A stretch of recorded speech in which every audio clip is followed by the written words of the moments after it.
Stop recording. Welcome, everybody. We are having another stupendous episode of Indie Reads Aloud. I am just once again being 6 years old. We are sharing a story today from John Morris, all the way from the West Coast in Scotland, which for me is like magic, right? Like how is it we get to talk to people across a whole ocean? It's remarkable to me. Welcome, John. Thank you very much. It's a pleasure to be here. And I mean, what an age that we live in. You know, it's really exciting. I think it's daunting as well, and it comes with its own set of challenges, I suppose. You know, and adjustments for sure. Yeah, but it's also super fun. Yeah, I've met so many authors from all around the world that I never would have connected to before Zoom was invented. definitely. So it makes me happy. Um, we're going to do a fun episode. We are in, for those of you tuning in, fresh, brand new. This is year 3 of our episode. We're having a great time with this podcast, and I love being able to bring you stories and storytellers from all over the world. John was born in Huddersfield, West Yorkshire in 1988. Oh my God, you're a baby. Over the next 21 years, John remained in Huddersfield at home with his parents. During this time, he began to follow his passions of bodybuilding, wrestling, music, youth work, and eventually his true love, art. You are super eclectic. Yes. You are And super I've a lot eclectic. more to add to my list these days than I did. You know, that was a couple of years ago that was written. But that's But yeah, fantastic. I like variety. So your bio also tells me that you've won awards in bodybuilding, you learned to play the guitar, and you've been developing your artist skills in Yeah. painting. Eh, Wow, where do you find time to sleep? And that's the funny thing. I sleep really well usually. I'm very task orientated. So literally, you know, prime example like today, I will get up, I'll write for a couple of hours, or I'll edit. And then I'll be in the gym, and then I'll do this, and then I'll do that, and then we'll do this show, and then I'll go and have dinner. And that's how my life works. You know, I mean, in an average week, we can probably get, you know, close to 200 things done that are That's business wise, and yeah, that's absolutely spectacular yeah. that you have that kind of self management. But everything that I do is to me is fun. So Yeah, so to me it's never like work. There are occasional things like we discussed earlier on that I'll like work and that you got to do, but yeah. the majority of it I'm just like, yeah, it's all good fun. Right. Well, that's exactly why I do what I do, is That's it. because it doesn't feel like work. Yeah, So the book you're going to read from today is The Battles We All Face: yeah. Hope in Times of Uncertainty. Easy for you Um, to say. yeah, not really. Um, Tell me a little bit about this book. What's the general premise, and tell me what drove you to write on this topic. So I think it was about 2020. So the world wasn't yet in lockdown, I don't believe, but a former team member had said to me, "Have you ever considered writing a book?" And I said, "Well, funny enough, yes, I have. And I've Hmm. got some outline notes and everything. And it was just going to be a motivational, little, simple, easy book." What actually transpired was, because I'm also a psychologist in training, I should throw that one out there. Oh, of And course, because of course, why not?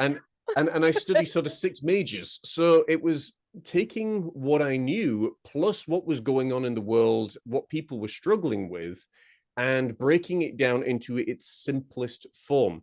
So doctors would give you, you know, a 6 month thesis on why you have anxiety, but they could never nail down what it actually was. So I went and studied it. The Sure. same with And trauma, then the you get same with anxious about the fact that you don't know what anxiety is. Well, I mean, I've got my own thoughts and feelings and sort of Right. medical advice about that, but you know, it's really interesting how it didn't exist so we call it the sort of independent variable. What is there now and what exists now that Mm-hmm. didn't before? And they Mm. usually have the reason as to why you have severe anxiety or severe this or severe that. So yeah, I literally took 40 of the most common problems that people struggle with each and every single day, from trauma to depression to anxiety to whatever, and I broke it down into its simplest form of one page. So in one That's section, fantastic. oh, I know. That's why it's changing people's lives. Yeah. Because it's so much information to try and absorb when a doctor tells you why you've got this, this, and this. But then when you're paying them hundreds and hundreds of dollars per month on medication, they don't want you to stop taking anxiety Well, medication. right. Yeah. Yeah. So when you can actually break it down into its simplest form, as we'll do here momentarily, people then understand it's like, oh, wait, this isn't something that, has to be completely out there and beyond my understanding. This is something that I both birth, create, and I can deal with, by myself. Yeah, And it kind of yeah, it removes mental health out of the occult and yeah, into reality. that's it. That's it. Yeah. Yeah. Yeah. So when you can do that, and you can, like I said, do that with 40 of the most common issues that people face, and this thing was writing itself, and that's the way I find a lot of my books do. It writes itself so fast, so furious. It comes from somewhere else outside of me, flows through me, and straight onto the page. Isn't And it I great couldn't when that stop this. happens? Oh yeah. It's I mean, so lovely when that happens. I recommend for any author that's trying to write books and things, stay in that flow state. And they say, well, how do I do that? I said, simple. When you feel like you're trying to force something, step away from it. Because when you force it, you break it, and it doesn't have the spiritual element as strong Yeah. there. Yeah. And just allow it to flow, trusting that it's all Absolutely. going to work. Which is And super let cool. it happen when it happens. That's it. Yeah, Yeah. absolutely. Yeah. Absolutely. That's fantastic. I am super intrigued about your book, and I'm really excited to have you read. When you are ready, please, sir, take the microphone and read aloud. Thank you very much. I really appreciate it. And here we go, folks. Hoping you're strapped in and ready to listen and have some fun with this. So, as we talked about earlier on, we are talking about anxiety. It's right at the beginning of the book, and it's got a header that says, "Don't fear the irrational." Anxiety comes from fear. We as human beings have many fears. Fears of being hurt, fears of spiders, fears of drowning, heights, enclosed spaces, open spaces. Human beings can be afraid of just about anything. Often our fears are irrational. We play out scenario after scenario in our mind, making it bigger and bigger, more dramatic than it ever possibly could be, often focusing on what could be rather than what is. Sometimes it's a fear of people. Sometimes for me, it was a fear of people. I feared that they were going to cause more pain and hurt that I'd already experienced. The fear, if not properly controlled, can send my mind spiraling out of control and playing out every possible scenario that could happen. And it's usually for the negative. Here's the thing. When you are struggling with anxiety, you must remember this. Anxiety is not something that you are necessarily born with. It's something that you create. You may have a tiny, just minute possibility of a DNA strand that gives you an anxiety. But for most people, it's actually something that they create. It's exposure to a situation that makes them feel very vulnerable, very trying, very terrified. And before they know it, their brains have latched onto that memory. So whenever that trigger word comes up again, such as a church, such as a job, such as a certain person, it triggers you, and all of that feeling and emotion comes up, rushing from the surface into your mind, and it makes you terrified. Here's the thing. What you need to ask yourself is this a rational fear, or is this an irrational fear? We know that we only ever suffer in our memory and our imagination. We suffer what has been or what could be. We suffer the past, or basically what we believe could happen in the future. So you need to know, is your fear a rational fear? For example, an irrational fear could be UFOs beam you up into the sky the moment you step out onto the front doorstep. What if the floor collapses when you get out of bed? What if you go to work and you forget to put your trousers on? Or worse, these fears may seem humorous. However, they are among some of the biggest contributors to anxiety and stress that people actually believe. A rational fear is, you go out there and somebody who just happens to be having a rough day is mean to you. Now, they're mean to you because they've done this before, and they've done this again and again and again and again. Spiders in the bath is a rational fear. Getting stuck in a lift is a rational fear. So you need to understand the difference between a rational fear and irrational fear. And once you understand that, you can then have comfort in yourself when anything comes up in life to be able to say, well, is this a rational fear, or is it an irrational fear? Now, for those that are listening, you won't see the little graphic that I can see, but basically it's what I call the traffic light system. And this is how you regulate how you're feeling. So green is, feeling good, feeling strong, feeling happy, all of those really, really good things. Then you're going to have amber, which is feeling a little bit negative, a little bit rough, a little bit testy today. Then you're going to have red, which of course is, yep, I'm getting towards the point where I want to throttle someone, where literally you're ready to blow your mind. Well, here's the thing. We have one other level above that. And because we didn't know what color to assign it, we had a friend that said this, you got to check yourself before you wreck yourself. And we assigned brown, because literally that is supreme meltdown. That is absolute explosion in anger. It means that you are no longer acting rationally, but you're acting irrationally. You're firing off on just emotion, and pure emotion at that. So what I want to say to you in this is slow down. Take time to see things clearly. Whatever it is, if you are facing anxiety, you can overcome it. It just takes time to adjust. Love and forgive, or hate and hold on. The choice is yours and yours alone. But breathe and calm down and go forth in your day, because you are strong, my friend. And as we go forward, we, in the next chapter, learn that we are a result of a single idea, and also what we see is the result of a single idea. So there is nothing that is touched, tasted, smelled, seen, heard that didn't come from an idea. And ultimately, what you believe will be your reality. So, following along a little bit, one thing I've discovered in my many years in business is this: successful people absolutely believe that they have the unquenchable ability to succeed, and they will not entertain, think about, or talk about the possibility that they could fail, or even the possibility of failure. Have you ever heard the phrase before, whether you believe you can or you cannot, you are right? And going a little further, what you sow, you shall also reap. So for example, what do you believe about yourself right now?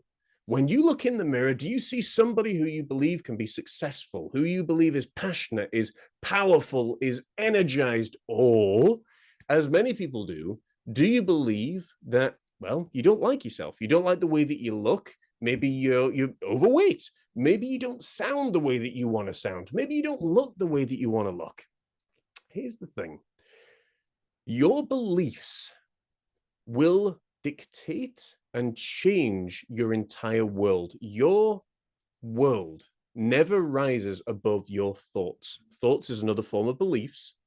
And oftentimes in life, the only thing that stops you from getting from where you are to where you want to be is your own beliefs. You may say it may not work out. Well, do it anyway. Give it a go.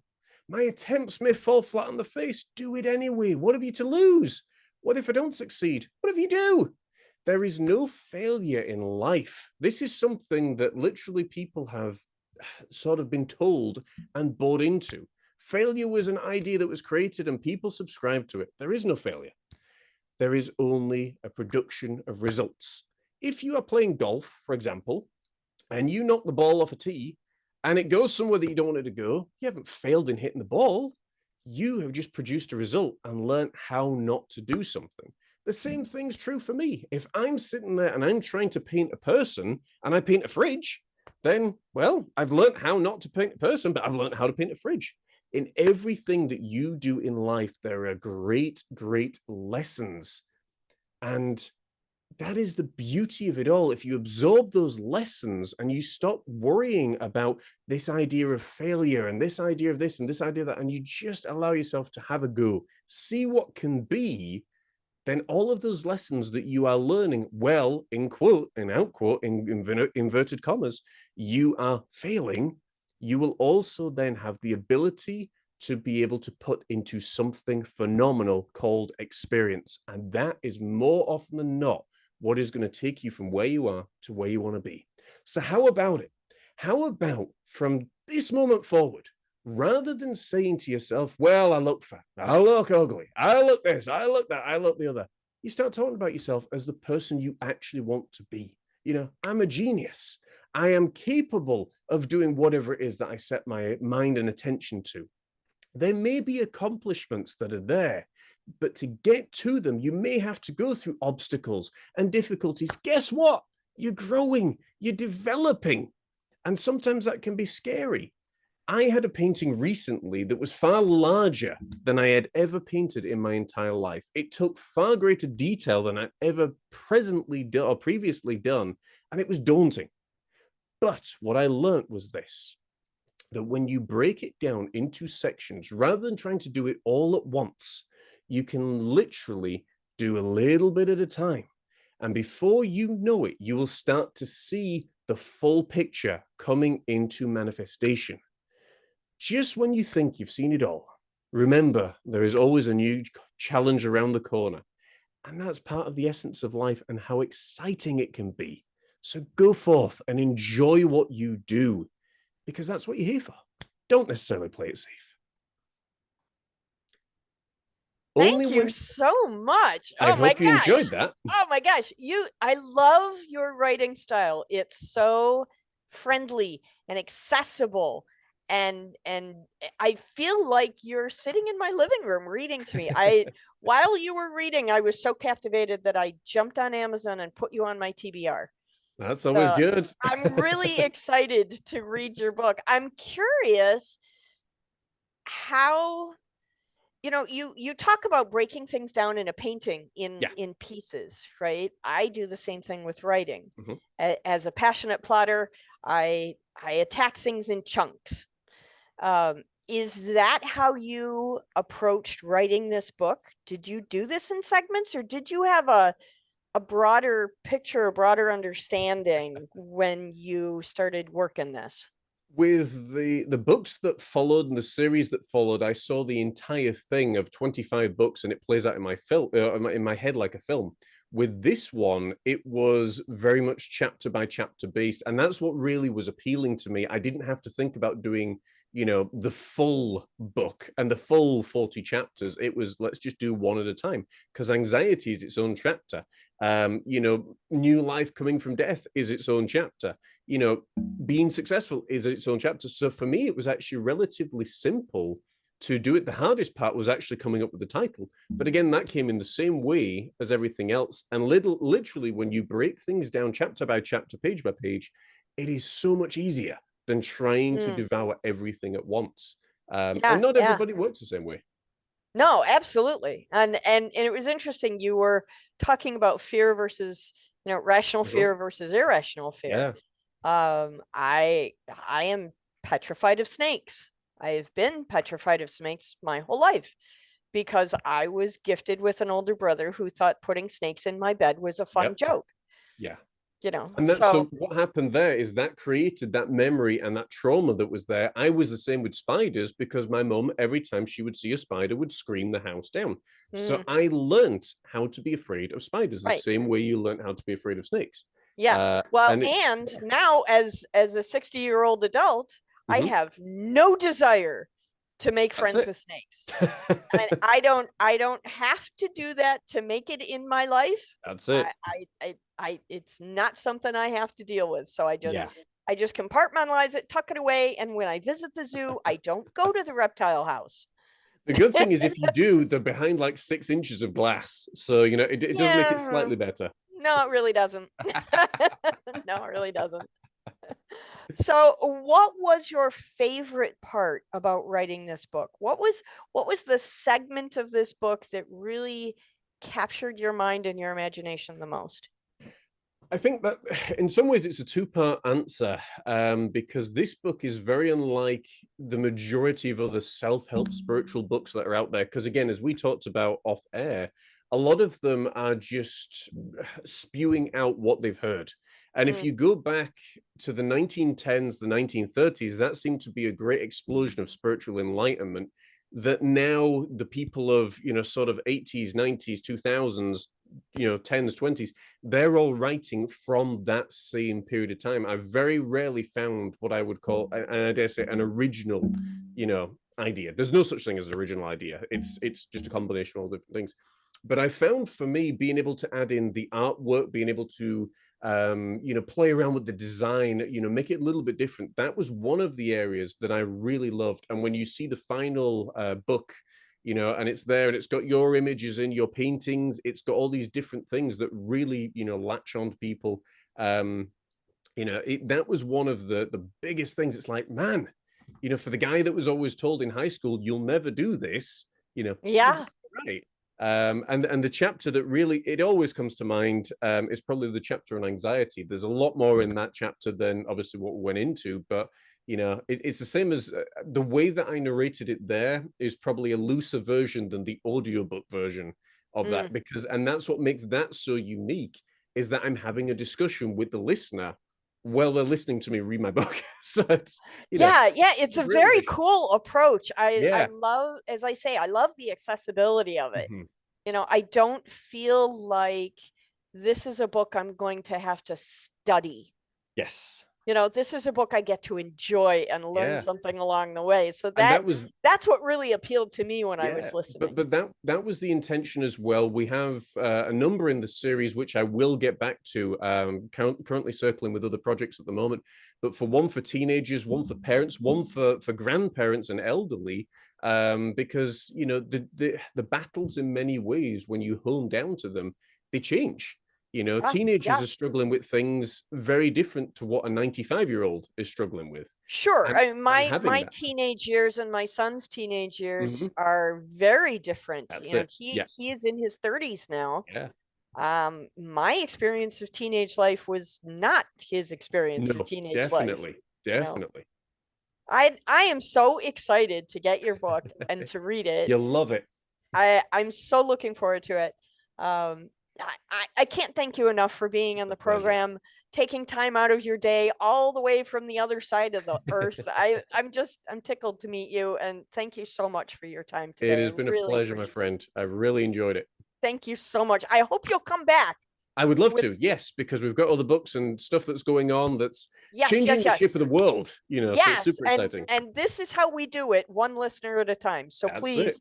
please, I invite you to come back and I read would again. love to. Thank you. Thank you, sir. Have a great day. You too.